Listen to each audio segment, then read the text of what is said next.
I'm Megan Calmo. I'm the Associate Director of the Regatta.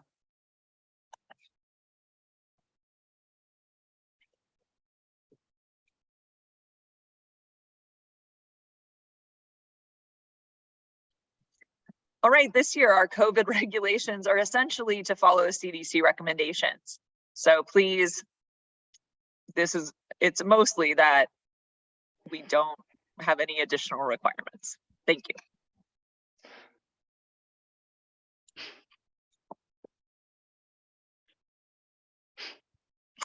In regards to park rules, I feel like the important issues are that everyone on your crew must have a wristband. So please make sure that they have those. There will be parking passes issued, significantly fewer than last year. There were definitely too many. And we have really no reserved parking outside of the athlete parking area. So if you don't make it into that parking, you don't have a parking space. When it comes to lost wristbands, I feel like that's the biggest issue that we do struggle with in regards to athletes at the regatta. You'll need to go to the main gate for replacement. The big rules from the city of San Diego: there's no glass containers in the park, no dogs unless they are service dogs. Also, no drones. So the only drones that are approved at the regatta are those that are with the race. All right, coaches. Few things to just talk about in regards to packet pickup. We want to make sure that we keep in mind that only a coach or a team representative of record may pick up the packets. All right, and before you're able to pick those packets up, we have a few things that we've got to make sure that we get in. All right, first things first would be the trophies. If you want any trophies last year, we've got to make sure that those are returned before you're able to pick up your packet, as well as all payment for race, including any late fees, verification of eligibility if you're in a race that requires that. And then for mostly our masters and our youth athletes, we want to make sure that we get the verification of age and date of birth for your competitors, so that we can, cross-reference that with the races that you're entered. So also there's a certification or an attestation that coaches and coxswains have viewed this meeting, participated in this meeting, so that we make sure that all of the information is disseminated the way it needs to be, right? And for those of us staying in our sponsor hotels, our hotel survey.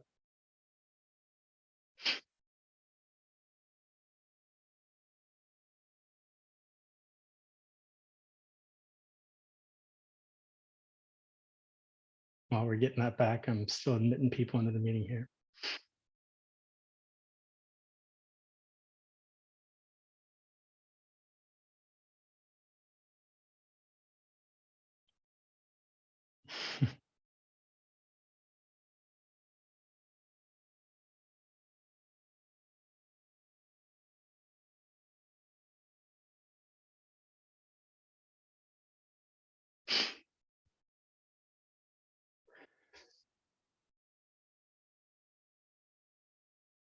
A few things to remember for the coaches too. It's not only just the hotel survey and the attestation form that you've seen that you've completed this meeting, but we've also got a few things that we've got to make sure that we get in by Thursday, the 30th, including verification of your US rowing membership. Those will be checked, as well as your safe sport attestation forms. Okay, US rowings for US rowing waivers, for all of your athletes, as well as lineups submitted into Regatta Central. We've got to get those in. Again, just want to make this point clear. We need to get that attestation that everybody's seen this meeting, because this year there are some changes, in particular to the traffic pattern as we launch and recover. And we want to make sure everybody's on the same page for those items. Okay. Registration for packet pickup, is open Thursday starting at noon and will run till 6 p.m. Fridays 8 to 4 p.m., Saturdays 6:30 to 6, and Sundays 6:30 to 10 a.m. And as Bobby mentioned before, really have to make sure that all your athletes have your wristbands. They will be in your registration packets. Okay, and any athletes that are missing or lost or broke their wristbands will need to be sent to the customer service desk at the main gate. and we will call your coach and essentially verify who you are and that you should have a wristband and reissue them. For the schedule and the progressions, all right, the heat sheets this year can be found at crewclassic.org/schedule, or if you follow this QR code here in this packet here, but it's also been put into the coaches and coxswains package. You should have that as well as a QR code to the results as well. A few things to just keep in mind this year are that the Masters letter races are on Friday afternoon this year, and the mornings on Saturday and Sunday. So it is a little bit different than previous years. We want to just make sure that everybody keeps that in mind, takes a look at the heat sheets and prepares accordingly. So probably the biggest thing that we need to focus on for a lot of the coxswains out there is our race week traffic pattern. All right, this does start on Monday. For a lot of the local crews, it'll be a little bit different than what you're used to, 51 weeks out of the year. But over in the West Bay, we will maintain a right-hand traffic pattern, all right, that is typical of what we see, stretching from Sail Bay down to the bridge leading up to the ocean. But it's once we cross over into the east side that things get a little bit different. All right, that's where we'll shift over to a left-hand traffic rule, and with a Crew Classic course running from SeaWorld Channel over to Crown Point. A few things in particular to keep in mind with this are the one-way travel through both of the bridges. All right, so at Long Bridge on the south side, we can only run west to east. Okay, so once you go through Long Bridge to get over towards SeaWorld Channel or the start line of Crew Classic, you must travel back through the short bridge, which is the northern bridge there. All right, and it's really important that we make sure that we maintain those one-way traffic patterns. Okay, when and again, highlighted here, traffic through Long Bridge, the southern bridge moves west to east. The short bridge, the northern bridge, moves east to west only. All right, and that does begin Monday morning. Okay. In particular, things to focus on are the do not enter areas. All right, and this includes the start finish lines, launch land area. But in particular, once you get into SeaWorld Channel, there are two zones that are marked in all of the maps shaded in yellow, right? That are no entry. The section right here is the wakeboard zone or wakeboarding zone. Right, we want to make sure that we do not cross the buoys into that area. There is a small fireworks shed that also can serve as kind of a landmark to identify that inlet there for you. Right, and then as you go into SeaWorld Channel all the way in to the eastern end, right, there's a buoy line that will run perpendicular to you that you are not to cross.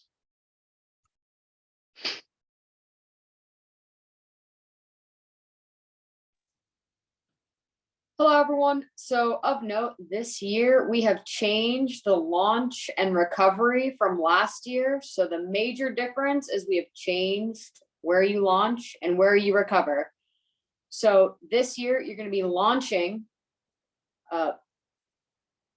further down, closer to the wildlife refuge area, and you're going to make an immediate turn and go around Crescent Island. Now, when you recover from after you finish your race, you will now make an immediate port turn to go back to shore. Your bows will always be facing the start line.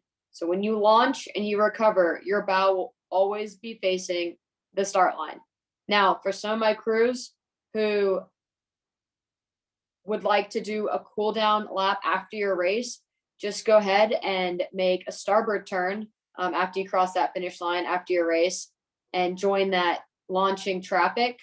Launching crews, please be aware that when those crews return from their cool down lap, that they will be coming around Crescent Island. So when you launch, give Crescent Island a wide berth. Okay, don't cut that island too tight. You need to stay closer to the wildlife refuge area, but don't cross into it. And pay attention when you're going around that island. All right. So this is what it's going to look like when you are on the beach going to the launch area. Of note, that tree is going to bisect the launch and recovery. So you will launch further down away from the finish line. You will launch on the north end of the tree. You will recover on the south end of the tree. Now, when you recover, please bring back your bow numbers. Don't keep those, bring them back. And then make sure your bow is facing the start. You should come to the Beachmaster area control. You should come with your bow facing the water, and then your bow should then go towards the start line, finish line area. There's a bridge that's not depicted in this picture. It's basically right at the start of that wildlife refuge area. At high tide, it's very difficult to see this fence. I call it the boat eating fence. Don't get near it. It will eat your boat. So pay attention. That's another reason why we have the bows facing the start. So if you are drifting that way, you can be under rower power and get away from that area. Always pay attention when you're launching to crews that are finishing. Crews that are finishing their race have the right of way. So please, before you push off from the shore, make sure that you are indeed not going to impede a race that is finishing. Also, when you launch your boat, you can see that it's a beach launch. So you're going to be taking off your shoes, hopefully before you reach the sand. And if you're my early morning crews, please go ahead and just shuffle your feet when you are going towards the water. My super early morning crews, just if there's any wildlife there, we want to let them know that we're going to start our great racing day. So sidestep your boat into the water. You want to be about knee deep when you put that boat up over heads and put it in the water, as well as I recommend you enter your boat before or after your rigger. Don't step into your rigger when you're entering your boat. Just suggestion. All right. So for the race day traffic pattern, all right, it pretty much coincides with the map that we saw earlier, outside of the fact that we should all be launching from Crown Point by that time. So all boats should be over at Crown Point for our launch and into your boat corrals by Friday, so that we can essentially stay in the Eastern Bay. When you're launching, I'm just going to parrot what Lex had mentioned. Give Crescent Bay plenty of space. As you come around, there will be the possibility of crews that want to run for a cool down lap following their race, exiting right around Crescent Island, going out towards the Tecolote entrance and returning, and they'll be hugging Crescent Island, kind of coming back into the recovery zones. But when you are launching, there are a couple main points to take care of. There's a wildlife refuge to the north end of us. It is marked off by white cigarette buoys, and then a shallow zone that is just to the northeast of Crescent Island. So we want to make sure that we're mindful of those. Be careful out there with that. As you come around Crescent Island, you're going to stay to the east side of Bowling Pin Island, coming south down towards the corner of Fiesta Island. All right, and at that corner, we've got a little designation on the map there that shows a boat for the check-in. You want to make sure that you check in with your boat race, your event number, your bow number, and all of that. This is one of the ways that we can track you on the water and make sure that if a boat checks in but doesn't make it to the starting line, we know where to find you and find you quickly. All right, because you're going to be in SeaWorld Channel doing some warm-up loops, and we can come find you. As you come around into SeaWorld Channel, around the southern tip of Fiesta Island here, right, you're going to come around that corner and stay on the left side. We are having that left-hand traffic rule here. All right, there are white cigarette buoys that line the center of SeaWorld Channel, but they are rarely in a straight line. So Coxswains, please just be mindful of those. Stay on the appropriate side as you are traveling around in that area. And just to reiterate, the no entry zones on the left-hand side as you're coming into SeaWorld Channel, there's the wakeboarding zone marked by by buoys, as well as the little fireworks shed that's on a dock floating out there. And then the no entry zone to the east, all right, that is also marked by perpendicular buoy lines, right? You'll come back down around and head towards the staging area or the on deck area where we We'll have marshals. There should be 2 marshals inside SeaWorld Channel, trying to help keep track of boats, get boats in bow number order, and make sure that they get to the starting line accordingly, but do not rely on them. Coxswains, make sure you're at the on-deck area 10 minutes before your race starts. Okay. You can do as many loops as you would like in the SeaWorld Channel as far as your warm-up, but just be mindful of traffic coming in around that southern corner of Fiesta, right? And be smart, okay? Don't get into the on-deck area where people are queuing up to come into to their racing lanes.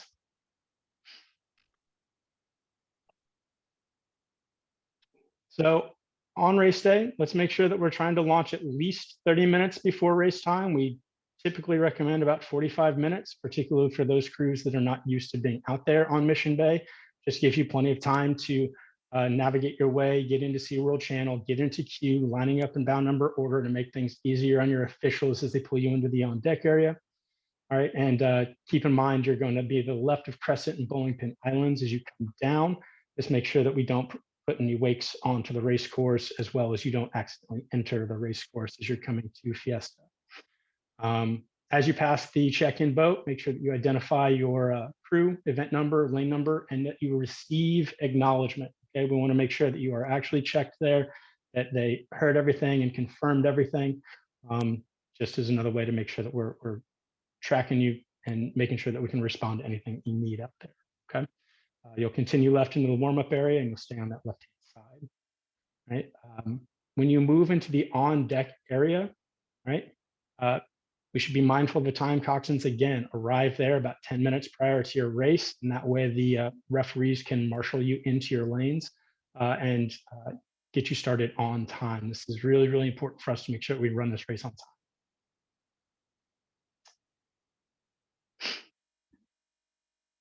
Boat storage. So coaches, we will be emailing out boat corrals, I believe, tomorrow. All right, and we want to make sure that everybody understands that all your shells should remain in the designated areas. Your boat corrals will be marked with corrugated plastic signs on the ground, and they will demarcate both sides of your zone. So you'll have, if you're in zone A, you'll have a sign on the ground marked A, left-hand side, and however wide your corral is, there will be another one on the subsequent side. All right, let's just make sure that we keep all of our boats on the ground throughout the day, just to ensure that we don't get a ton of wind, but when we do, it can be brutal if your boats are left up in slings. All right, and let's just make sure that we kind of pack in as well as we can and try to create some traffic lanes as we go through there. Right. All shells are stored and launched from the regatta site during the regatta. Right. And coaches, we will be sending out a boat corral map tomorrow. So.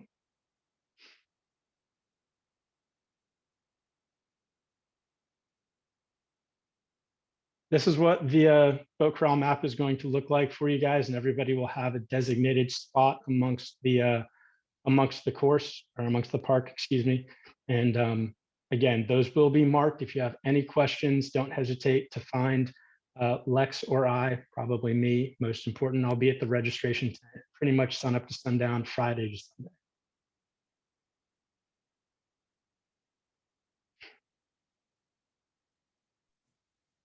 In regards to your crew shell, please make sure that your shell is ready to race. In regards to your bow ball and heel ties, they'll be checked. You can coordinate with me before you launch on Thursday or Friday. I'll be out there and I can inspect your boat, or my staff can inspect your boat.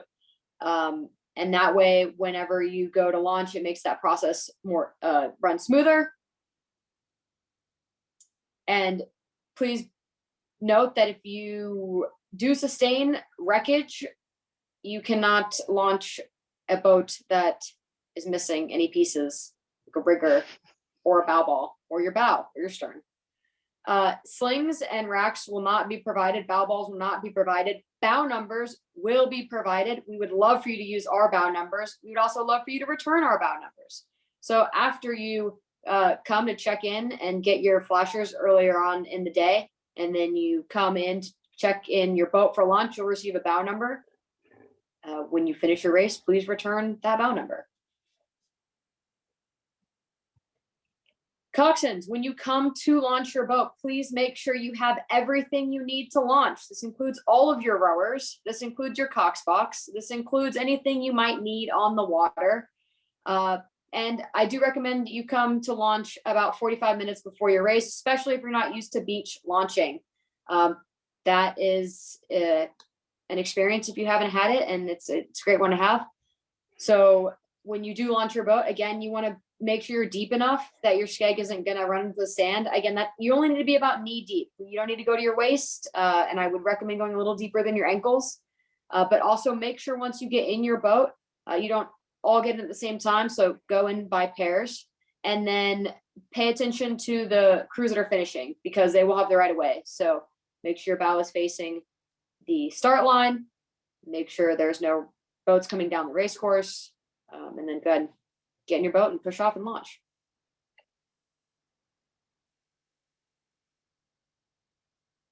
When you launch and you go around Crescent Island, there is that check-in boat. So if after you launch, you have any issues, you can get a hold of that check-in boat and let them know what issues you have, and we will assist you in any way we can. As of note, and it's really important that you go around Crescent Island. There should never be a situation in which you go between the race course and Crescent Island. That's dangerous for you. It's dangerous for the crews on the race course. So go around Crescent Island. If you are hot seating, you need to come and tell my staff or myself before your race, and we will give you a piece of paper that your coxswain will have.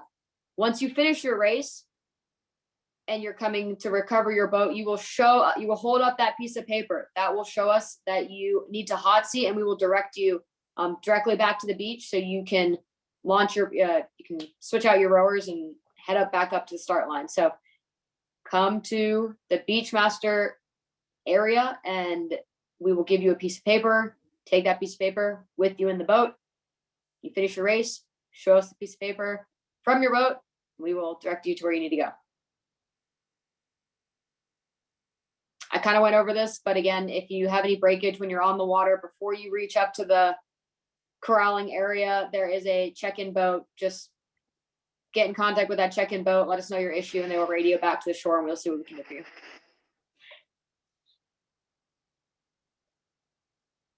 All right. Hello, everyone. I'm going to go over the referees and the actual racing itself. We have approximately 20 referees from all over the country, and these are some of the top referees in the country. We are appropriately staffed so that we can properly execute the following referee priorities, which are safety, fairness, and that everybody races. However, in order to make this successful, we do need your cooperation with this. This means the following. Heel ties and bow balls must conform to the U.S. rowing rules. This is a requirement for safety. Athletes have gotten hurt when these rules are not followed. Make sure that your event and lane stickers, also maybe known as flashers, are on both sides of your boat in the proper location, and arrive locked onto your stake platform 2 minutes before your race. We are running on 8-minute centers, which is tight. So if you're in the warm-up area and you're not sure if you'll be on time, I would err on the side of being early.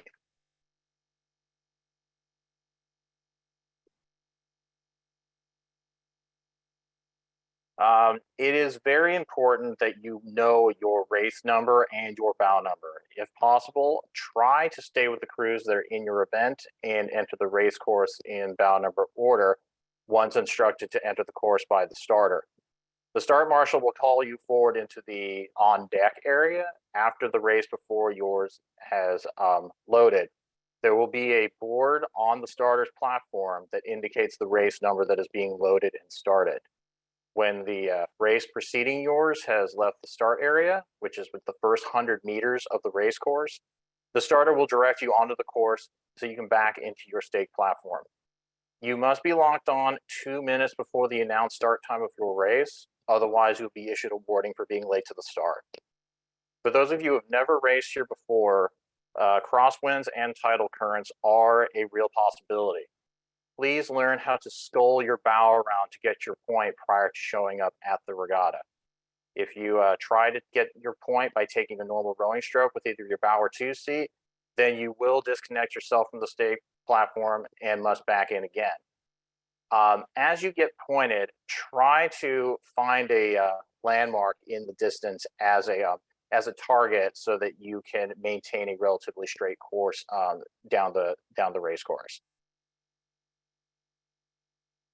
For the start zone, the start sequence consists of the starter announcing the crews by name in an even cadence. This is the time when you should make any final adjustments if necessary to keep your point. After all the crews have been named, the starter will say attention, raise a red flag, have a variable pause, meaning it may not be the same from one event to the next, and then say go and drop the flag to one side. When the flag moves, the race has started. In the event that the starter has to stop the start sequence for any reason, the starter will announce as you were. The starter will then begin the start sequence again when they deem it safe. If weather or other conditions prevent the use of the normal start commands, the starter may dispense with the announcing of the crews and announce quick start, followed by the starting commands. If you start prior to the dropping of the red flag, the judge at start will stop the race and you will be assessed a warning for a false start. The first 100 meters is the starting area. If something in your boat breaks, I mean literally like a piece of your boat breaks, stop rowing and get the attention of the following referee. The referee will ask to see the breakage and we will assess the situation at that time. Once your bow crosses the 100-meter mark, you have left the start area and accepted the start as fair.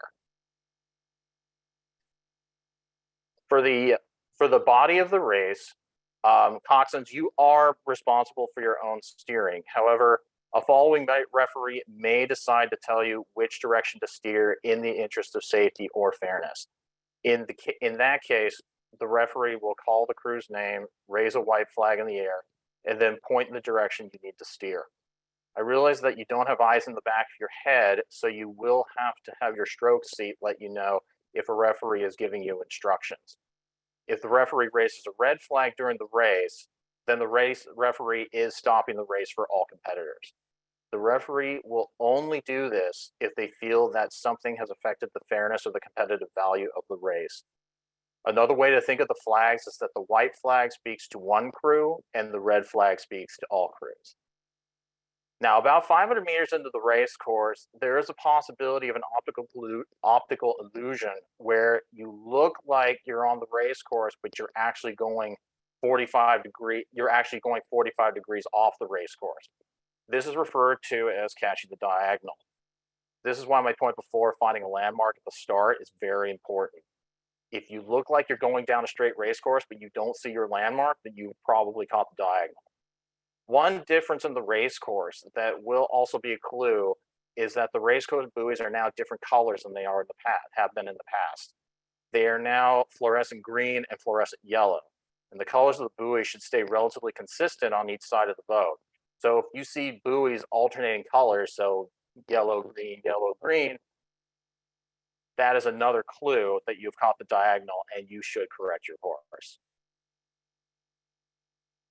For the finish and objections, the finish line will be clearly marked with a large orange flag, and there will be a horn as you cross the finish line. If you have a medical situation after the finish, wave and yell to get the referee's attention. This not only applies for the finish, but anywhere on the water. If you have a medical emergency, get anyone's attention. If you have an objection to the body of the race, raise your hand and a referee will come to you. Once the referee has come over to you, communicate your objection to the referee, and the referee will make a decision at that time, and you have the opportunity to either accept or reject that decision. The referee will raise a white flag to signify that the race is official, or a red flag to signify the race is under review or protest. If the red flag is shown, the results will be held until the situation in question is resolved. Once the race is complete, please keep clear of the finish line area. You may turn right to cool down or turn left to return to the recovery beach. In either situation, please be very aware of traffic and other crews on the course. For protests, if you have an objection to the body of the race, raise your hand to get the attention of the referee and communicate your objection on the water. I'll just repeat that for emphasis. Your objection must be communicated to the referee on the water. A decision will be made at that time by the referee, and you have a choice whether to accept or reject their judgment. If objecting, be prepared to explain how the fairness of your race was affected and what corrective action the referee should take to restore fairness. If you do not agree with the judgment made by the referee on the water, you must tell the referee that you wish to protest. The referee will then raise a red flag indicating that the race is not official and is under review. You have 1 hour from the finish of the race to deliver the completed protest form to me at the finish line area. That protest form can be found either with Beachmaster Lex or in the launch retrieval area, or with me at the finish line. Once a protest has been lodged, a jury will be convened to deliberate your protest statement. If you inform the referee on the water that you plan to protest, you talk it over with your coach and then change your mind, please come tell me at the finish line so we do not have to hold results any longer than we have to. For emergencies, for the referees, safety is our #1 priority. But in the case of an emergency, use your best judgment. If you do not feel it's safe to launch, don't launch. Listen to the directions of the closest marshal or referee. If danger is imminent, please go to the nearest shore. Otherwise, the referees and marshals on the course will guide you back to the launch retrieval area safely.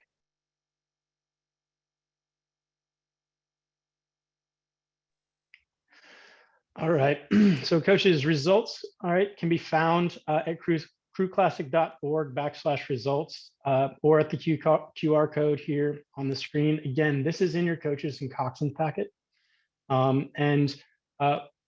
We will try to have unofficial results available coinciding with the end of a race unless there is a protest lodged or it's a photo finish and those need to be examined. We should have those up relatively quickly. I'd say a few minutes following the race outside of those circumstances. So you can always check that if you are unsure as to where a race stands. The heat sheets will show upcoming races is pending and the unofficial race results of anything that's crossed that does not have a protest lodged or a photo finish that needs to be examined. All right, a few things to keep in mind with the medals and trophies. Okay, medals are given for the first place finishers in our events. Okay, in the case of the G+ races, medals will be given to the first place finisher in each letter category, right? Particularly if we consolidate races. Okay, and one of the big changes this year is the brick and mortar club rule, right?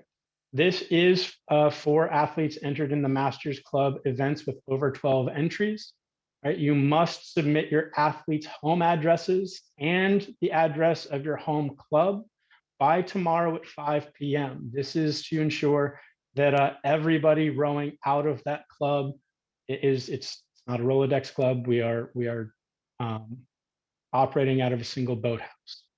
Okay, coaches, trophies will be given right following finals, about 30 minutes following the final race. Okay, once that race is completed, you got 30 minutes. Please get over to the trophy tent so that we can get those handed out. We do have presenters for the trophies, and we are trying to get those scheduled and try to adhere closely to that schedule.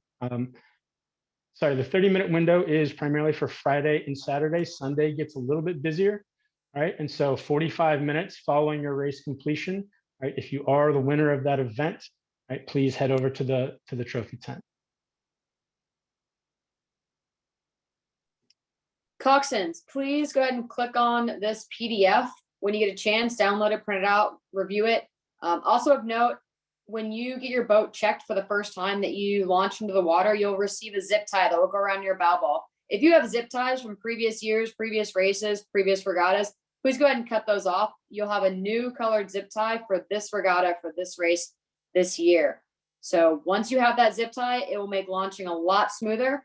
So please coordinate beforehand. That way I can, or my staff can make sure that your boat's good to go, and it will make your launching speed much quicker. In addition, if, as the chief referee discussed, if you need a video on how to scull your bow around, please go ahead and click on this link below, Ready All Row, and it will show you a short video on how to do that. You can also ask your coaches.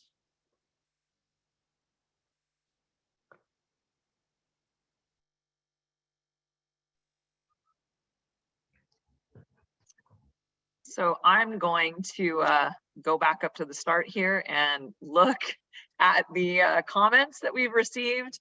It's good to know, by the way, that Richard Lund is the greatest of all time. Thank you for that, Jeff Collette. All right, let's work our way down though. What is needed for age and date of birth eligibility for youth athletes? So you need to go on to Regatta Central and it will show us that their age is accurate. I hope that that helps. When does the requirement for wristband to access the regatta site start? Friday midday. Friday access is free all day, so you won't need it until Saturday and Sunday. Where can we access the Coxswains packet? So the coaches and Coxswains packet was sent to all of the coaches who have signed up on Regatta Central. So whoever registered your boat should have access to that. It was sent to them. Is the traffic pattern posted? We will have it posted in multiple areas during the weekend. Is it on the website? I believe that it is, correct, Craig? Yes, it is. Are the lane assignments out? Not yet. Tomorrow we will send you, along with boat corrals, the link to the heat sheets, etc. It will be the same exact one that's in the coaches and Coxswains packet. That will direct you to this year's heat sheets and also the results. How do we get wristbands for support staff and spare athletes? You will receive one extra wristband per boat. If you need more than that, you would need to go to the front gate and purchase them. If your athletes are students with their ID are actually, they do get in for free. So that might be your answer. How long is the race day warm-up stretch? Craig, how long do you think that is? Going in, you mean traveling from the launch zone into SeaWorld Channel? That's what I would understand it to be. Like, I think with a loop in SeaWorld Channel, you're probably looking at, I'd say 41 to 4,200 meters total. I was thinking between 4 and 5K. Yeah. So I'd say 5K. 5K. See, I was thinking 5K, but I was like, conservative. Okay, so 4 to 5K.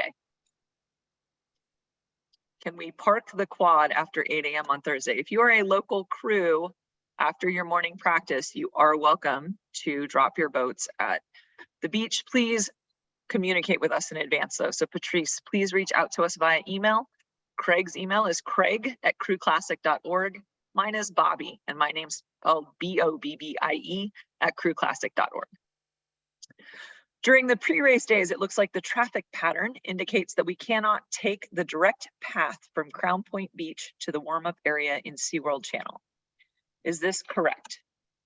Are we required to go around to the east of Fiesta Island?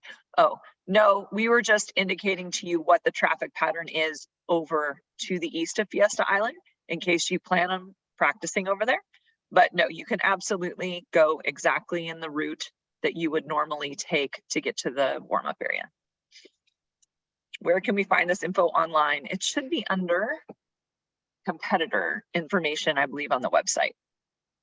Oh, well, there you go. Megan Calmo, thank you very much for that answer. That was lovely. Nurses of competing members. No, we are not pulling this information. Thank you for this question, Alden. We are not pulling this information from Regatta Central. Please send it to us. And the reason is because we need to check and make sure that you're within 50 miles. Regatta Central doesn't really do that for us. So please just make it easy on us. I am asking that, please, because there's a lot that's going to go into this week. I think that that's a small request on the part of our part. It'll make it easier for us to check it. So email Craig or myself, I'd prefer both, to be honest. So green and yellow, the buoys this year, instead of yellow and black, are a very bright yellow and a very bright green. Oh, Megan already answered. So when it comes to port and starboard in regards to the course, that'll just depend on the lane that you're in. So if you are in lane 1, I think that we have more yellow buoys than green buoys. You'll probably have yellow off of your port side and green off of your starboard side. But I could be wrong. It could be green and then yellow. We've already answered the question about wristbands. I hope that was satisfactory.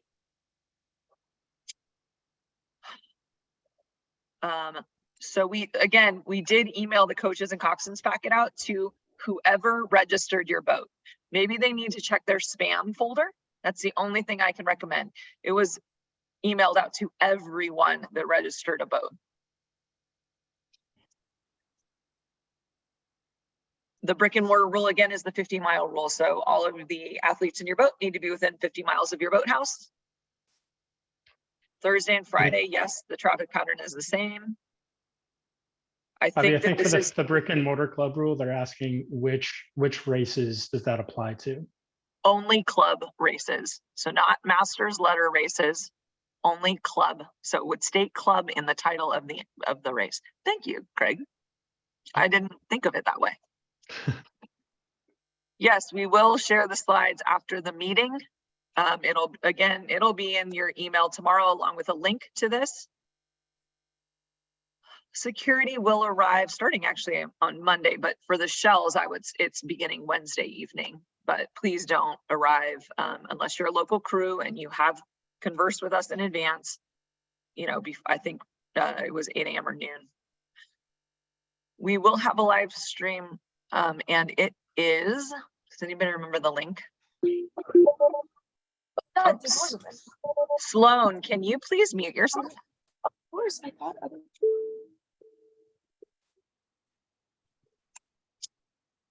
Oh, sorry, let me finish. 4K sounds right. Thank you, Jeff Collette, for confirmation of that.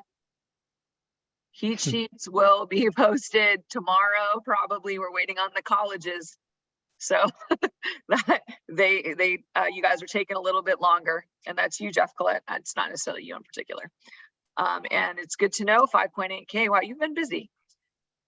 Where do we go to attest to attendance? I don't know what that means. Attesting attendance for this meeting. Oh. Really, truly, it's by picking up your registration packet, you agree to the fact that you watch this meeting, you know, but we will also send out an attestation form with the coach, with all the other information you're going to receive tomorrow, including the boat corrals, etc. We will likely have a link for this on our homepage, but again, we'll be sending this out to all of the people that registered boats for this regatta. Yes, if you're not a brick and mortar club, this does not apply to you.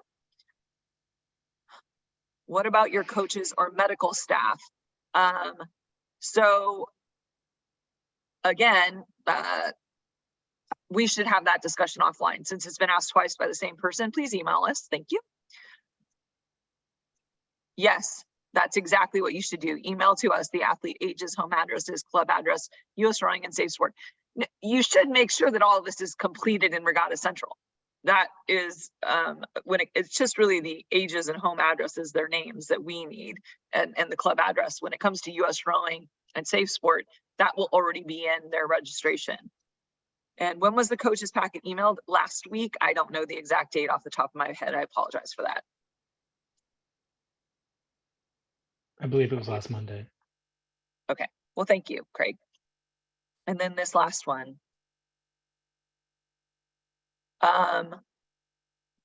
That's up to you when it comes to who the coaches will be on site. We give you one wristband per boat that you've entered. So you are in control of who your coaches are. Okay, are there any other questions or anything that I have missed or that we missed?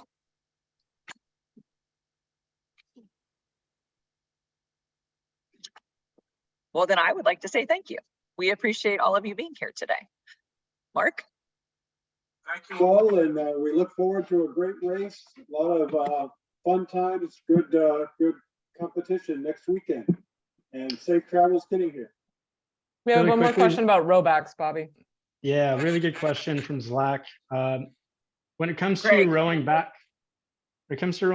after races on Sunday for a lot of the local crews, all right, you're going to, if you're going to row back immediately following your race, you're going to turn right around Crescent Island, and there will be a marshal on the kind of southeast side of Crescent Island that will have you check in with, right, and make sure that they give you kind of clearance to pass across the race course. We don't have any traffic coming down and whatever. And they'll give you clearance to cross the race course and travel back through that northern bridge, right, onto the west side of the bay.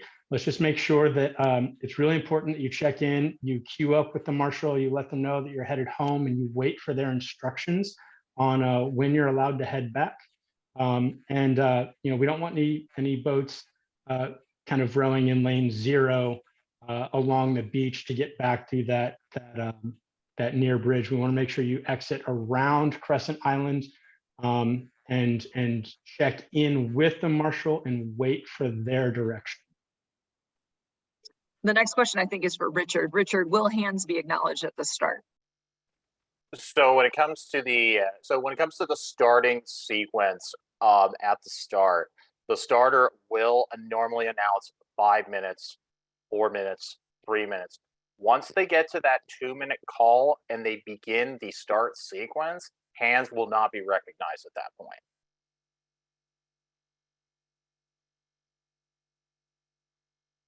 Thank you. And then there was a question, if we will be emailing this out, as we've mentioned.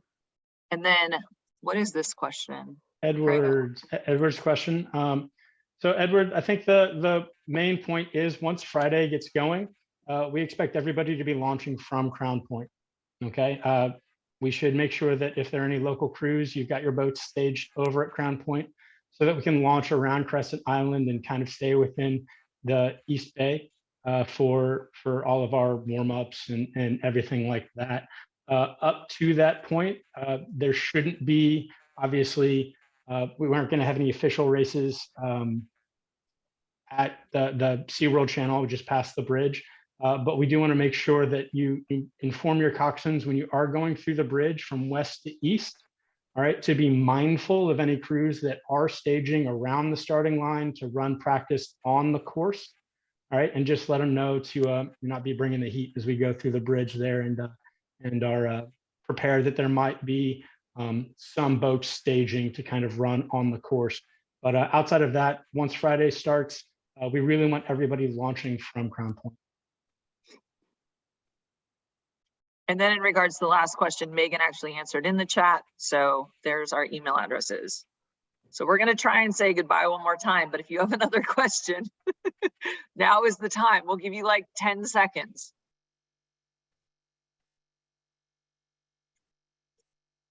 All right.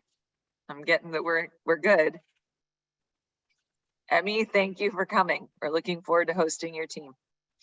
Thank you all. See you in a few days. See you. Yes. See you this weekend. Thank you, everyone. Thank you, everyone.